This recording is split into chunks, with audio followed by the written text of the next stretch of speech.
My ex sued me for child support for a kid that isn't mine until the DNA test destroyed her in court. Rachel and I dated for 3 years. Ended things mutually when she got a job offer in Denver, and I was starting my electrician apprenticeship in Ohio. No drama, no hard feelings. We even stayed friends on social media, with occasional happy birthday texts.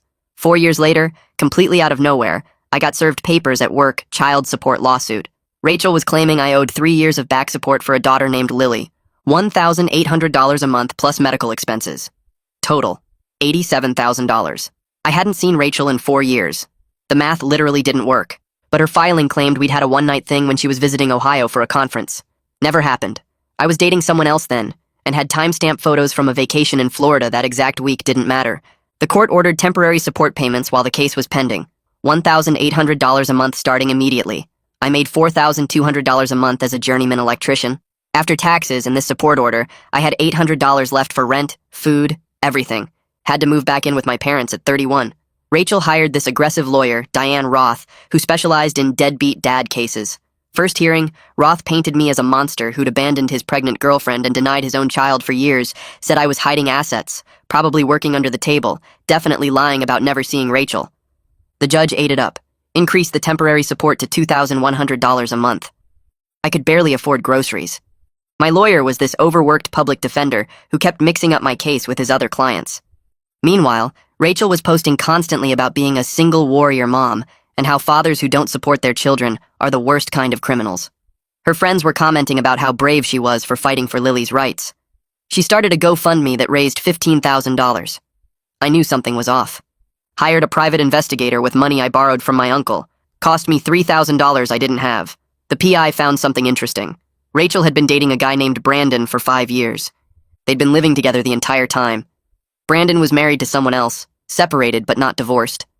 His wife was threatening to take everything in the divorce if she found out about the affair, so Rachel needed another father on paper. Someone with decent income, no criminal record, far enough away that casual observers wouldn't question it. She picked me, the perfect patsy. We went to court for the final hearing 6 months after this started. I'd paid $12,600 in temporary support by then, maxed out credit cards, borrowed from family, sold my truck. Rachel showed up looking perfectly rehearsed conservative dress, minimal makeup, holding a folder of what she claimed were medical bills and daycare receipts. Roth went first. Presented a whole timeline of my supposed relationship with Rachel. Text messages I'd never sent. Emails from accounts I didn't have. Even had a witness, Rachel's friend Melissa, who swore she'd seen us together that weekend. All fabricated but convincing. The judge was nodding along, ready to make the order permanent. Then my new lawyer spoke up. I'd fired the public defender, hired a bulldog attorney with my last $5,000. He had one simple request, DNA test. Right now. We'd brought a technician from a certified lab. It would take 30 minutes for rapid results. Roth objected frantically, said it was unnecessary trauma for the child. Rachel started crying about how insulting this was, how it would damage Lily's relationship with her father. The judge wasn't buying it. Ordered the test immediately. Rachel went pale. Started hyperventilating. Said Lily was sick, couldn't come to court. The judge said we'd wait. Sent a bailiff with Rachel to get the child from her mother, who was watching her in the car. 45 minutes later, the tech had the results. The tech walked to the judge's bench and handed over a folder. The judge opened it and read the top page slowly. His eyes moved across the lines. He flipped to the second page. The courtroom was so quiet I could hear Rachel breathing fast in her chair next to Diane. Diane leaned over and whispered something urgent in Rachel's ear. Rachel shook her head and kept staring at the judge.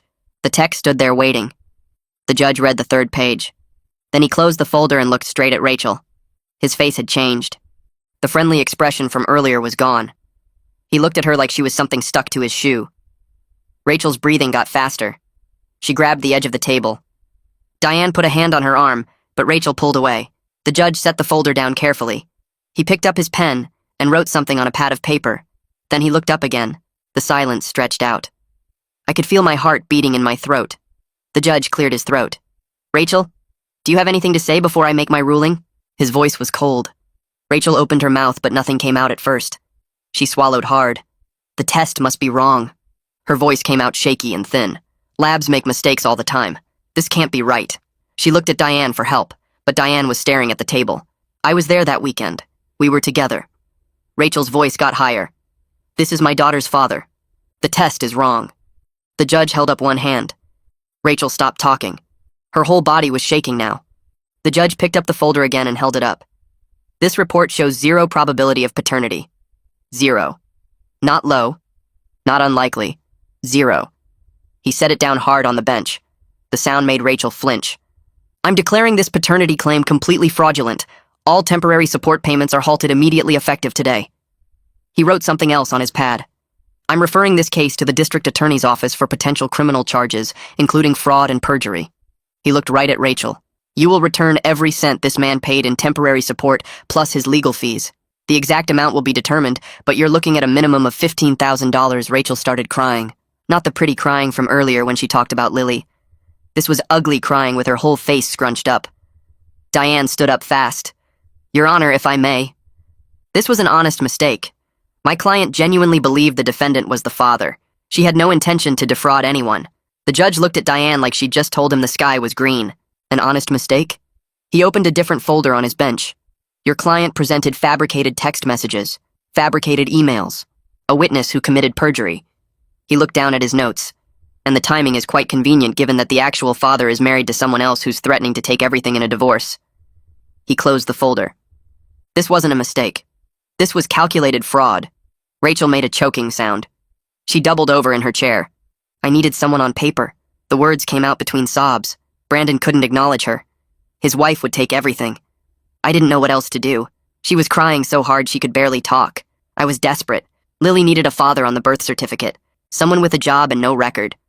I thought you wouldn't mind because we used to be together. Her voice got higher and thinner. I didn't think you'd fight it. Most guys just pay. I watched her fall apart and felt nothing. No sympathy, no satisfaction, just empty. 6 months of hell because she thought I wouldn't fight back. The judge was writing furiously on his pad. Rachel kept sobbing. Diane tried to get her to stop talking, but Rachel wasn't listening anymore. She was having some kind of breakdown right there in court. Her breathing came in short gasps. Her face turned red. She grabbed at her chest. The bailiff moved toward her. Diane stood up and tried to help Rachel stand, but Rachel's legs wouldn't hold her. The bailiff got on one side and Diane got on the other. They basically carried her toward the door. Rachel's mother rushed in from the hallway where she'd been waiting with Lily.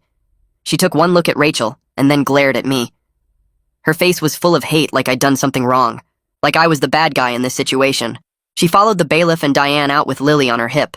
The little girl was crying because everyone else was upset. The courtroom doors closed behind them. Mitchell stood up next to me. He reached over and shook my hand hard. His grip was firm and steady. That's the most clear-cut fraud case I've seen in 20 years of practice. His voice was low, so only I could hear. We're going to get every penny back plus damages for emotional distress and lost wages. I'm drafting the motions tonight. The judge was still writing. Mitchell gathered his papers and put them in his briefcase. Come on, let's get out of here before the media shows up. I stood up on shaky legs. My whole body felt weird. Light. Like I might float away if I wasn't careful. We walked out of the courtroom together. The hallway was empty except for a few people waiting for other cases. Mitchell stopped at the elevator. You did good. You fought smart. A lot of guys in your situation would have given up or done something stupid. You hired a PI. You hired me. You demanded proof. That took guts. The elevator arrived and we got in. I still couldn't really process what had just happened. 6 months of crushing weight was suddenly gone. Just like that. One DNA test, and it was over. I walked out of the courthouse into bright afternoon sun. My eyes took a second to adjust. My parents were waiting by their car in the parking lot. Mom saw me first. Her face broke into a huge smile. She ran over and wrapped her arms around me. She didn't say anything, just held on tight. I hugged her back. Dad came over and put his hand on my shoulder. I knew it. He kept saying it. I knew it. I knew it. His voice was thick. I knew you were telling the truth. Mom finally let go and wiped her eyes. She was crying but smiling at the same time. Let's go home. Dad drove. I sat in the back seat like I was a kid again. Nobody talked much. Mom kept turning around to look at me like she had to make sure I was really there. When we got to their house, I went straight to my room.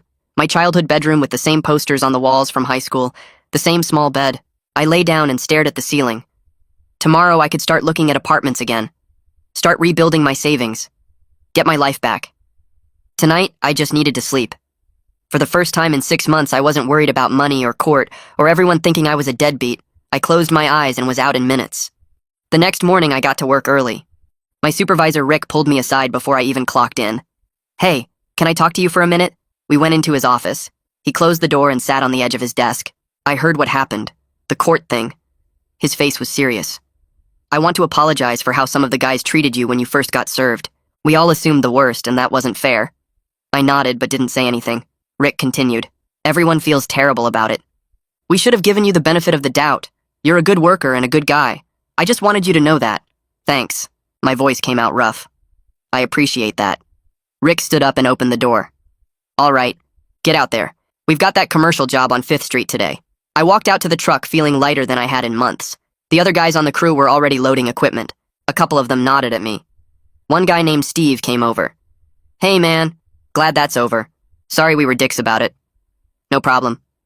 We got in the truck and headed to the job site. For the first time since this whole thing started, I felt like maybe things were going to be okay. That evening I got home and my phone rang while I was heating up leftovers. Mitchell Boone calling. I picked up and he got straight to it. The district attorney wanted to meet with me. Rory Carson apparently specialized in fraud cases and was building a reputation for prosecuting paternity scams. Mitchell said Carson saw these cases becoming more common and wanted to make examples. We scheduled for 2 days later at the DA office downtown. I showed up early wearing my best work pants and a button-up shirt. Carson met me in a small conference room with Mitchell already there. Carson was younger than I expected, maybe 40, with sharp eyes and a firm handshake. He laid out 3 folders on the table. Rachel could face fraud charges, perjury charges, and filing false legal documents. Each one carried potential jail time. He explained first offenders usually got probation and restitution orders instead of prison. But the charges would be on her record permanently. Carson leaned back in his chair and asked what I wanted. Did I want to pursue criminal charges or just get my money back and move on? I thought about it for maybe 5 seconds. The 6 months of hell flashed through my head. Moving back with my parents at 31. Selling my truck. Everyone at work thinking I was a deadbeat. Rachel posting on social media about what a terrible person I was. I told Carson I wanted her prosecuted. She needed to face real consequences for what she did, not just pay me back and walk away like nothing happened. Carson nodded and said he would file charges within the week. Mitchell and I left the DA office and walked to his car. He had more paperwork for me to sign. We drove to his office and he pulled out another set of documents. Civil suit against Rachel for the $12,600 in support payments plus legal fees, PI costs, and damages for what I went through. He was asking for $45,000 total. That sounded like a lot until I remembered the 6 months she put me through. I signed everything. Mitchell also prepared a separate complaint against Diane Roth to file with the State Bar Association. He said it was a long shot, but worth trying. Roth knowingly presented fake evidence and ignored obvious red flags. That might count as breaking the rules lawyers have to follow. Her aggressive tactics and willingness to destroy someone based on lies should have consequences too. I signed that complaint as well. Over the next few days, word started spreading about the DNA results. Rachel had kept her GoFundMe page active the whole time. People started flooding the comments section demanding their money back, calling her a scammer and a liar. Someone posted a link to the court records showing the DNA test results. The comments got worse. People tagged the GoFundMe platform asking why they were hosting a fraud campaign. Within a week, the platform shut down Rachel's page and froze the remaining funds. I heard through Mitchell that Rachel was panicking about having to return the $15,000. Meanwhile, DA Carson contacted Melissa Perkins to ask about her testimony. Melissa suddenly developed amnesia about the whole thing. She claimed Rachel told her exactly what to say on the stand, that she did not realize lying under oath was such a serious crime.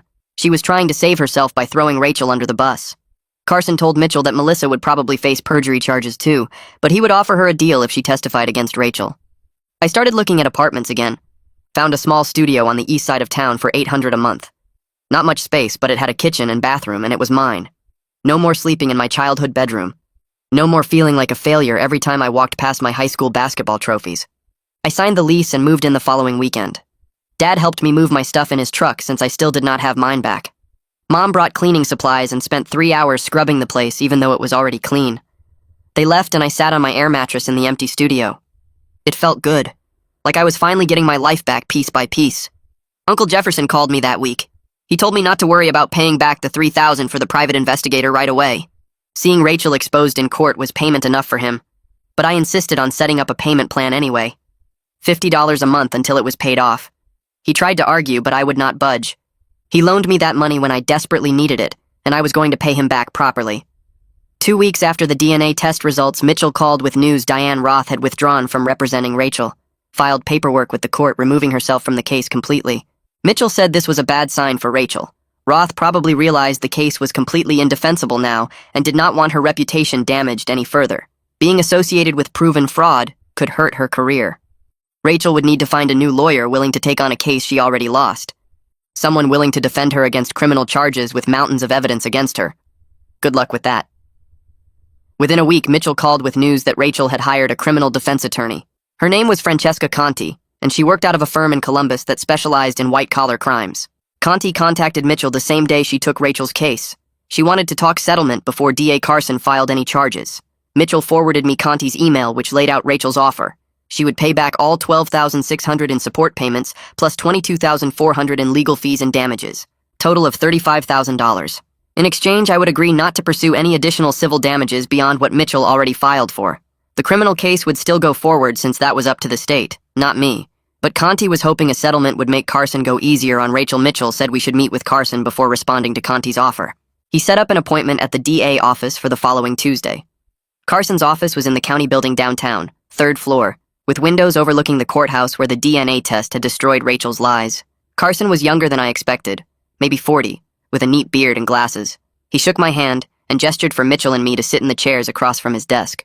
Carson opened a file folder and flipped through some papers before looking up at me. He explained that the decision to prosecute Rachel was not actually mine to make the state brings criminal charges, not victims. But he valued my input and wanted to know what I was hoping for as an outcome. Did I want restitution and an apology? Or did I want to see this go to trial with possible jail time for Rachel? I sat there thinking about it for a minute. Part of me kept picturing Rachel's daughter, Lily. That kid was completely innocent in all this. She did not ask to have a mom who lied and committed fraud. If Rachel went to jail, Lily would suffer for something she had no control over. But then I remembered the 6 months Rachel put me through. Barely eating because I could not afford groceries after the support payments. Sleeping in my childhood bedroom at 31 years old. Going to work every day while everyone thought I was a deadbeat dad who abandoned his kid. Rachel tried to destroy my entire life so she could hide her affair with a married man. She fabricated evidence, convinced her friend to commit perjury, and hired an aggressive lawyer to paint me as a monster in court. I looked at Carson and told him I wanted Rachel prosecuted. She needed to face real consequences for what she did, not just write a check and move on like nothing happened. But I was not looking for maximum penalties or trying to destroy her life the way she tried to destroy mine. I just wanted her to have this on her record so she could not do it to someone else. Carson nodded and made some notes in his file. He said that was helpful context, and he would keep it in mind when deciding what charges to file and what kind of plea deal to offer if Rachel wanted to avoid trial. Mitchell and I left the DA office and walked back to his car. He asked what I wanted to do about Conti's settlement offer. I told him to accept it if he thought $35,000 was fair. Mitchell said it was actually a decent offer considering we would avoid the risk and expense of a civil trial where a jury might award less. He would draw up the settlement agreement requiring Rachel to pay $10,000 immediately and the remaining $25,000 in monthly installments of $1,000. That would take 25 months to pay off, but at least I would start getting money back right away. Mitchell sent the signed agreement to Francesca Conti that afternoon. She responded within an hour, accepting all terms. The first $10,000 payment arrived by certified check. Exactly 1 week later, I took it straight to the bank and deposited it, then immediately wrote a check to Uncle Jefferson for the $3,000 he loaned me for the private investigator. I paid off my credit card debt, which had ballooned to $4,000 during the 6 months of support payments. The remaining $3,000 I used as a down payment to buy back my truck from the guy I sold it to. He wanted $500 more than what he paid me, which annoyed me, but I needed transportation. 2 days after the settlement payment cleared, DA Carson filed formal criminal charges against Rachel. 3 counts of perjury for lying under oath about our relationship and the fake conference weekend. 1 count of fraud for the entire false paternity scheme. 1 count of filing false documents with the court. Mitchell called to walk me through what each charge meant. The perjury counts were for her testimony, the fabricated text messages and emails, and having Melissa lie on the stand. The fraud charge covered the whole plan to make me pay child support for a kid that was not mine. The false documents charge was for all the fake evidence Roth submitted to the court. Each count was a misdemeanor, but together they carried a maximum sentence of 3 years in jail plus fines. Carson was playing it smart by stacking multiple charges, so Rachel would be more likely to take a plea deal. Around the same time, the State Bar Association opened an investigation into Diane Roth's conduct during my case. Mitchell said they were interviewing everyone involved, including the judge, who seemed pretty angry about being deceived by Roth's fabricated evidence. The Bar Association moved slowly, but Mitchell had heard through other attorneys that they were taking the investigation seriously. Roth could face suspension or even disbarment if they found she knowingly presented false evidence or failed to verify her client's claims. Rachel's arraignment happened 3 weeks after Carson filed charges. Mitchell went with me to watch from the gallery. Rachel showed up in a conservative navy dress with her hair pulled back, trying to look respectable. Francesca Conti stood next to her at the defense table looking calm and professional. The judge read the charges and asked how Rachel pleaded. Conti spoke up and entered a plea of not guilty on Rachel's behalf. Then Conti immediately launched into arguing for a plea deal. She said Rachel was a single mother with no prior criminal record who made a terrible mistake out of desperation. Carson stood up and made his counteroffer. He would reduce all charges to a single count of fraud if Rachel pleaded guilty and accepted 2 years probation plus full restitution.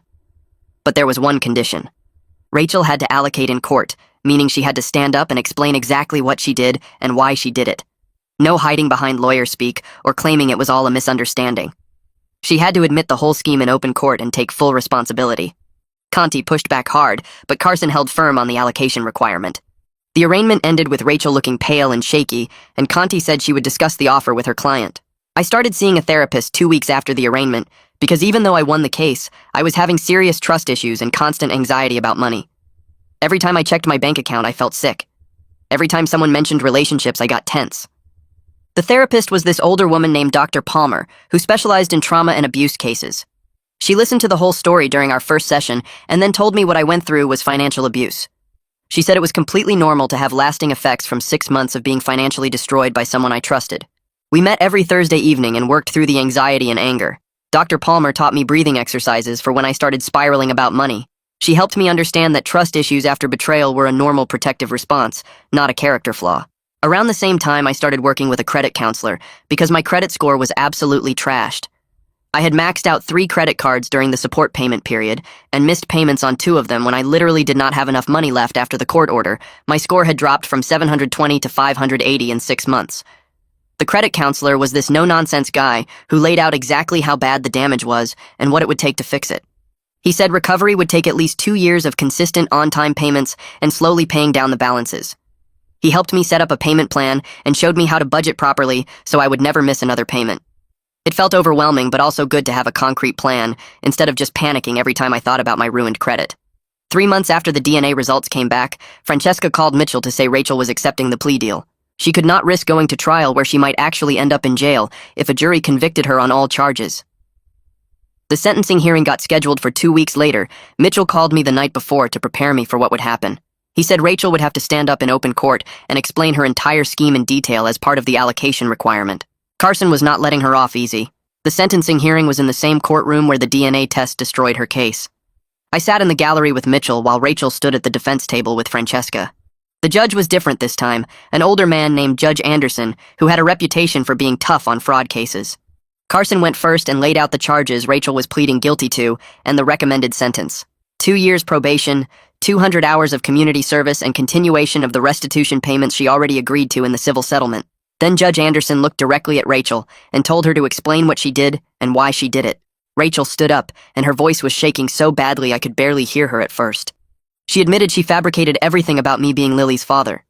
She said Brandon could not acknowledge Lily because of his divorce situation, and she panicked about being a single mother with no support. She chose me because I had stable income and lived far away, so no one would question it. She admitted to creating fake text messages and emails. She admitted to having Melissa lie under oath. She said she knew it was wrong but felt desperate and did not think about the damage she would cause me. The whole time she talked, I just sat there feeling cold and angry. She kept trying to make it sound like she had no choice, like circumstances forced her into fraud. Judge Anderson was not buying it. When Rachel finished, he looked at her with obvious disgust and said she did not just commit fraud. He said she tried to destroy an innocent person's life for her own convenience. He went through everything I lost because of her lies. My apartment, my truck, my savings, my credit score. 6 months of barely surviving. He said the only reason she was not going to jail was because Lily needed her mother, but if she violated probation even once, she would serve the maximum sentence. Rachel started crying, but Judge Anderson just moved on to formally sentencing her. 2 years probation, 200 hours community service, restitution payments continuing as agreed. He also ordered her to have no contact with me whatsoever, except through attorneys regarding the restitution payments. The whole thing took maybe 30 minutes, and then it was over. Rachel left with Francesca, and I walked out with Mitchell feeling like something finally closed. What pissed me off was that Brandon never appeared in court or got charged with anything. He was the reason this whole mess happened. If he had just acknowledged his own daughter from the start, Rachel never would have targeted me, but he got to hide behind his separation and pretend he did not exist while I fought for my life in court. Mitchell said there was no legal basis to charge Brandon since he did not participate in the fraud directly, but it still felt wrong that he faced zero consequences. About a week after the sentencing, Solomon called me with interesting news. He said Brandon's wife Eleanor discovered the affair anyway and took him to the cleaners in divorce court. Apparently, Eleanor's lawyer found out about Lily during discovery and used it to prove Brandon was hiding assets and income. Eleanor got the house, most of their savings, and Brandon was now paying child support for Lily directly. Solomon said Eleanor's attorney was ruthless, and Brandon walked away from the divorce with almost nothing. It did not make up for him dodging criminal charges, but at least he faced some kind of consequences. 2 weeks after Rachel's sentencing, Carson's office filed perjury charges against Melissa for her false testimony about seeing me with Rachel that weekend. Melissa took a plea deal immediately, probably after seeing what happened to Rachel. She got probation and had to write me a formal apology letter as part of her sentence. The letter arrived on a Tuesday, and I opened it expecting something genuine. Instead, it was this hollow, clearly lawyer-written thing about how she made a mistake and hoped I could move forward. She never actually said she was sorry for lying under oath to destroy my life. She just said she regretted her involvement in the situation. I threw the letter away and never responded because she did not deserve my forgiveness. Around the same time, Mitchell called with news about Diane. The State Bar Association suspended her license for 6 months for ethical violations. Mitchell said it was a significant penalty because most lawyers never face suspension. The bar found that Diane failed to properly verify Rachel's claims and presented evidence she should have known was fabricated. Mitchell said the suspension would seriously damage her reputation and practice. Lawyers who get suspended usually lose most of their clients and struggle to rebuild their careers. I felt zero sympathy for her. She made her money painting innocent people as deadbeats and did not care about the truth. With some of the restitution money coming in monthly, I finally had enough saved to get my truck back. I tracked down the guy I sold it to and offered to buy it back. He wanted $500 more than what he paid me, which annoyed me, but I needed my independence back. I was tired of relying on my parents for rides or borrowing their car. I paid him the extra $500 and drove my truck home feeling like I was reclaiming a piece of my life that Rachel stole. The first payment from Rachel hit my account exactly 30 days after the settlement. Mitchell set it up through automatic withdrawal from her bank account, so she could not claim she forgot or did not have the money every month for the next 6 months. That $1,000 showed up like clockwork on the 15th. I checked my account every single time just to make sure it was real. Seeing that money arrive felt like getting back a small piece of what she took from me, even though it would take over 2 years to get everything. I started seeing a therapist about a month after the court case ended. My parents suggested it, and I figured it could not hurt. The therapist was this older woman who specialized in trauma and financial abuse. She helped me work through the anger and betrayal in ways I had not expected. She kept pointing out that Rachel's desperation did not excuse what she did, but understanding her motivation might help me process it. I was not sure I agreed with that logic because desperation does not justify destroying someone's life. But the sessions did help me feel less angry all the time. I stopped checking Rachel's social media obsessively. I stopped imagining confrontations that would never happen. The anger was still there, but it was not controlling me anymore. Around 3 months after everything ended, I started dating again. I was cautious about sharing personal information too quickly because I did not want to scare anyone off or seem like damaged goods. My first few dates, I did not even mention what happened with Rachel because I did not want it to define me.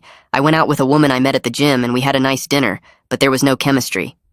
Then I went on a coffee date with someone from a dating app, and she spent the whole time talking about her ex. By the 4th or 5th date with different people, I started to relax a little. Dating felt normal again instead of terrifying. Work got better as people forgot about the initial drama. Those first few months after I got served, some of the guys on my crew treated me differently. They did not say anything directly, but I could tell they thought I was a deadbeat dad. After the DNA test results came out, most of them apologized or at least stopped acting weird around me. I got assigned to better job sites with more complex electrical work. My supervisor called me into his office one day and said he was recommending me for a raise. He told me my work ethic never wavered even during the worst of the legal battle, and that showed real character. The raise was $200 a month, not huge, but it helped Uncle Jefferson and I grew closer through this whole experience. He started inviting me over for dinner once a week, and we would watch football or just talk. One night, about 4 months after the court case, he told me he was falsely accused of something years ago. He did not go into details, but said someone at his job claimed he stole equipment, and he almost lost everything fighting to clear his name. That was why he did not hesitate to loan me the money for the private investigator. He said he knew how important it was to fight back when someone tries to destroy your reputation with lies. Hearing that made me understand why he believed me so completely when everyone else had doubts. 8 months after the DNA test, I was feeling stable again for the first time in over a year. I had my own place, a small 1-bedroom apartment that was not fancy but was mine. I had my truck back. My debt was manageable and getting smaller every month. I was rebuilding my savings account with the restitution payments and the raise from work. My credit score was still terrible, but the credit counselor said I was on the right track. I could buy groceries without checking my bank account first. I could go out with friends without panicking about money. Life felt normal again in a way it had not, since the day I got served papers at work. Mitchell sent me a final bill marked paid in full about a week after that 8-month mark. Included with the bill was a handwritten note on his law firm letterhead saying he was proud of how I handled everything. He wrote that most people in my situation give up because fighting seems too hard or too expensive. But I fought smart and won. He said cases like mine reminded him why he became a lawyer in the first place. I kept that note in my desk drawer because some days I still needed to remember that fighting back was worth it. I ran into Rachel's mother at the grocery store on a random Tuesday afternoon. I was picking up milk and cereal when I turned down the produce aisle, and there she was looking at apples. We made eye contact, and I almost turned around and left, but she walked toward me. She actually apologized to me right there between the apples and the oranges. She said she believed Rachel's lies and felt terrible about the things she said and thought about me. She told me she called me horrible names to her friends and family. She said she was ashamed of herself for not questioning Rachel's story more carefully. The apology caught me completely off guard, but I accepted it gracefully. I told her I understood she was just trying to support her daughter and granddaughter. She got tears in her eyes and said Rachel was struggling with the consequences of her actions. I managed not to say that Rachel should be struggling after what she did to me. Instead, I just nodded and said, I hope things worked out for everyone involved. We said goodbye and I finished my shopping feeling weird about the whole interaction. 2 days after the grocery store encounter, Carson called me. He said Rachel violated probation by missing community service hours. She was supposed to complete 200 hours total, and she had only done about 60 hours in the 8 months since sentencing. She had to appear before the judge again and could face jail time if she did not get back on track. Carson said the judge took probation violations seriously, especially in fraud cases. He asked if I wanted to attend the hearing, but I told him no. I did not need to see Rachel get in trouble again. I just wanted her to fulfill her obligations and stay out of my life. Carson called me 3 weeks later to say Rachel had another probation hearing scheduled. Because she missed too many community service hours, I decided not to go, but Carson updated me afterward. He said the judge was not happy at all and gave Rachel one final warning. The judge told her straight up that if she missed any more hours or violated probation again, she would serve the maximum jail sentence with no exceptions. Carson said Rachel looked scared out of her mind and kept promising she would comply with everything from now on. She apologized to the judge and said she had been struggling, but would get back on track immediately. 2 weeks after that hearing, my supervisor called me into his office at work. I thought maybe I messed something up on a job site, but he was smiling when I walked in. He told me the company was promoting me to lead electrician starting next month. The position came with an $800 monthly raise plus better benefits. I just sat there for a second trying to process it, because $800 felt like winning the lottery after everything I went through. My supervisor said I earned it through consistent hard work and staying professional even when my personal life was falling apart. He said that kind of character was exactly what they wanted in leadership positions. I thanked him and walked out of his office feeling like maybe the universe was finally balancing things out. The extra money meant I could pay down my debt faster and actually start saving again instead of just surviving paycheck to paycheck. My credit counselor appointment the next week brought more good news. She pulled my credit report and showed me the score had gone up 40 points in the last 3 months. I was making every payment on time, and my credit card balances were dropping steadily. She said if I kept this up, I would have good credit again within 18 months. That timeline sounded forever away, but also gave me hope that I could actually recover from the financial damage Rachel caused. The counselor helped me set up a detailed payment plan that would have all my cards paid off in 14 months using the extra money from my promotion. I left her office with actual goals instead of just trying to keep my head above water.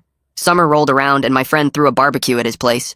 I almost didn't go because I was tired from work, but figured I should try to have some kind of social life again. That's where I met Alex Mendez. We started talking by the grill about random stuff like music and places we wanted to travel someday. Alex was funny and easy to talk to, and we ended up hanging out the whole afternoon. We exchanged numbers before I left and started texting over the next few days. We went on our first date to a Mexican restaurant and then caught a movie. Second date was mini golf where Alex destroyed me by 12 strokes. By the third date, I knew I liked this person enough that I needed to be honest about what happened with Rachel. We were having coffee at this place downtown when I just came out with it.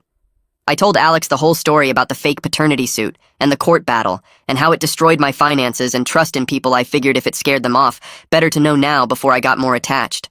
Alex listened to everything without interrupting and then shared something I wasn't expecting. Their ex had tried something similar with a fake pregnancy scare to trap them in the relationship. Alex said they understood exactly how it felt to have someone manipulate you like that and use the legal system as a weapon. We spent the rest of the date talking about our experiences with toxic people and how we were both cautious now, but still wanted to trust someone again. It felt good to be with someone who actually got it, instead of judging me or thinking I must have done something to deserve what Rachel did. Things with Alex moved forward slowly over the next several months. We took our time getting to know each other without rushing into anything serious. Around the 1-year mark after the DNA test, Mitchell sent me an email update about Rachel. She had finally completed all 200 hours of her community service and was current on her restitution payments. She had paid $22,000 of the $35,000 she owed me. Mitchell said she was being compliant with everything and would likely finish probation without any more issues. That money coming in every month was rebuilding my savings account and letting me actually plan for the future instead of just surviving. I decided to use some of it to take Alex on a weekend trip to Columbus.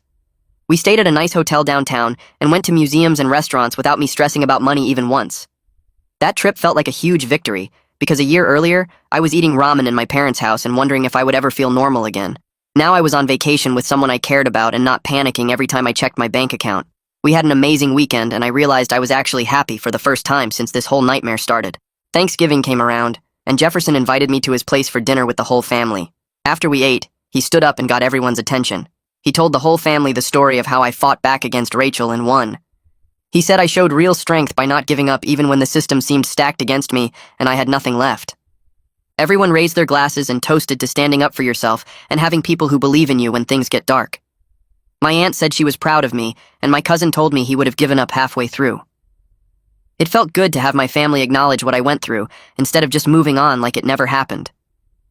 Jefferson pulled me aside later and said he was glad he could help, and that seeing me rebuild my life made him believe in justice again.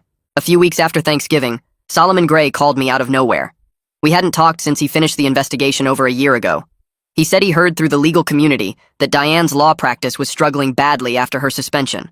Apparently, she lost most of her clients during the 6 months she couldn't practice and never really recovered.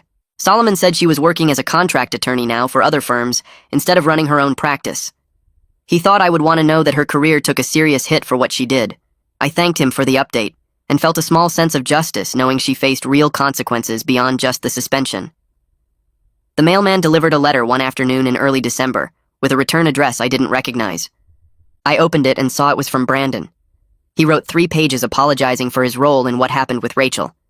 He said Eleanor found out about the affair anyway and took everything in the divorce. He was paying child support for Lily now, which is what should have happened from the start. Brandon said he was ashamed of himself for hiding and letting Rachel try to pin everything on me. He wrote that he understood if I never forgave him, but wanted me to know he was sorry and taking responsibility. Now I read the letter twice and then put it in my desk drawer. Part of me appreciated the apology, but another part was still angry that he got to hide while I fought for my life in court. At least Lily had a father supporting her now, even if it took a divorce to make that happen. I crumpled up Brandon's letter and threw it in the trash without writing back. He didn't deserve my forgiveness or even a response after hiding while Rachel tried to destroy my life in court. His apology felt empty because he still tried to make it sound like he was just caught up in Rachel's plan instead of being the whole reason it happened. If he had stepped up from the beginning and acknowledged Lily, none of this would have happened to me. 6 months passed and things with Alex kept getting better. We were sitting on my couch one night watching TV when the topic of living together came up. Alex asked if I had ever thought about it, and I surprised myself by saying yes without any panic or fear. We talked about finding a 2-bedroom place eventually, so we each had our own space but could build something together. The conversation felt natural and easy instead of scary. Like I thought it would after everything with Rachel, I realized I wasn't afraid of commitment anymore because Alex showed me what a real partnership looked like. Mitchell called me one afternoon 18 months after the settlement to tell me Rachel had made her final restitution payment. He sent over the paperwork showing the civil case was completely closed and I would never have to deal with her again legally. That last payment meant she had paid back all $35,000 she owed me. I deposited the check and felt this huge weight lift off my shoulders, knowing it was finally over. The money had rebuilt my savings account to where it was before this nightmare started. A few days later, I got a letter from the State Bar Association thanking me for my cooperation in their investigation into Diane. They said the investigation was complete, but didn't share any details about what happened. Mitchell heard through his contacts that Diane was facing additional sanctions beyond the 6-month suspension. He said the bar took a dim view of lawyers who knowingly present false evidence and that her career would probably never fully recover. 2 years after that DNA test destroyed Rachel in court, my life looked completely different. I had $12,000 in savings, my credit score was back up to 720, and I had gotten promoted to lead electrician with that $800 monthly raise. Alex and I had been together for over a year, and our relationship kept getting stronger. Having someone who knew everything about what I went through and loved me anyway felt incredible. We decided to stop talking about moving in together and actually do it. Found a nice 2-bedroom apartment across town with better space than either of our current places. Signing that lease together felt like a huge step, but I wasn't nervous at all. Having a partner who contributed equally to rent and bills and didn't bring any drama into my life felt like winning the lottery after what Rachel put me through. We spent a weekend moving boxes and furniture, and by Sunday night we were unpacked and eating pizza on our new couch. A few weeks after we moved in, I stopped at a gas station to fill up my truck and saw Rachel pumping gas 3 spots over. She recognized me immediately and walked over before I could get back in my truck. She started trying to apologize in person, saying she knew what she did was horrible, and she thought about it every day. I cut her off and told her I accepted her restitution payments, and that was all I needed from her. Then I got in my truck and drove away without letting her say anything else. Seeing her in person after 2 years brought back some of the anger, but I didn't let it control me. My parents invited Alex and me over for dinner one Sunday, and after we ate, Dad asked to talk to me outside on the porch. Mom came out too, and they both told me how proud they were of how I handled everything with Rachel. Dad said I could have given up or done something stupid out of anger, but instead I fought back the right way through the legal system. He told me he learned from watching me that you have to stand up for yourself even when the system seems stacked against you. Mom hugged me and said, seeing me rebuild my life and find happiness with Alex showed her I was stronger than she realized. Uncle Jefferson called me a few weeks later and said he wanted to do something special for Alex and me. He paid for us to take a long weekend trip to a cabin in the mountains as a congratulations on surviving gift. We drove up on a Friday afternoon and spent 3 days hiking, reading, and just relaxing without any stress or worry. Sitting on the cabin porch Saturday night looking at the stars, I realized I had finally stopped being angry about what happened. The rage that used to keep me up at night was gone, and I felt peaceful for the first time in years. My boss pulled me into his office one Monday morning and told me the company was opening 2 supervisor positions next year. He said I was considered for one of them because my reliability and leadership during my personal crisis showed them I could handle pressure and responsibility. The supervisor role came with another significant raise and better benefits. He told me to think about whether I wanted to apply and let him know by the end of the month. I told him I wanted to apply and spent the next week working on my application materials. Alex helped me practice interview questions one evening after dinner, and somewhere in the middle of talking about my 5-year career goals, I realized we were naturally including each other in those plans. That weekend, we took a long walk through the park near our apartment, and Alex brought up the idea of getting engaged eventually. Not right away, but maybe in the next year or 2. My first instinct was to feel that old panic, the fear of being trapped or used. But it never came. Instead, I felt this genuine excitement about planning a future with someone who treated me like an equal partner.